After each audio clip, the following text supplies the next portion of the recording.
فضيلة الدكتور عبد الرزاق بن عبد المحسن البدر معنا مداخلا من المدينة النبوية. تفضل يا شيخ عبد الرزاق. السلام عليكم ورحمة الله وبركاته. وعليكم السلام ورحمة الله وبركاته. حياك الله شيخ صالح. كيف حالك؟ الله يحفظك ويبارك فيك. كيف حال الوالد؟ الوالد بخير ويسلم عليك. الله يسلم الجميع.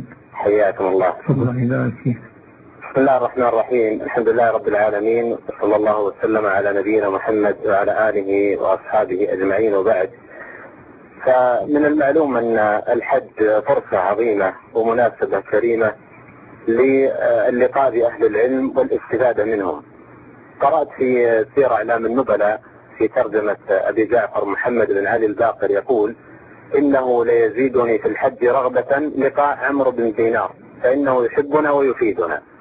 وقرأت تعليق أيضا للذهبي رحمه الله يقول: لقد كان خلق من طلبة الحديث يتكلفون الحج والمحرك لهم لقاء سفيان بن عيينة وغيره من أئمة أهل العلم.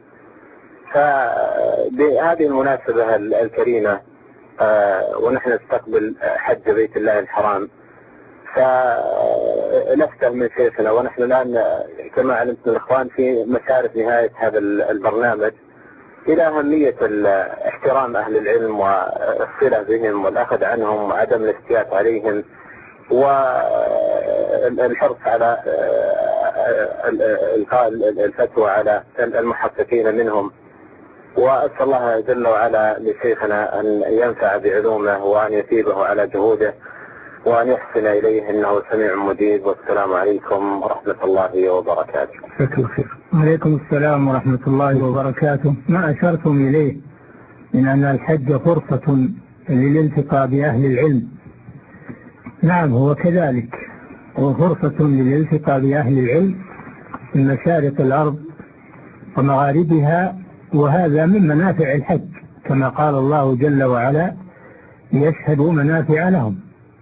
فمن أعظم منافع الحج الالتقاء بأهل العلم والاستفادة من علمهم وفضلهم ومحبتهم والارتباط بهم.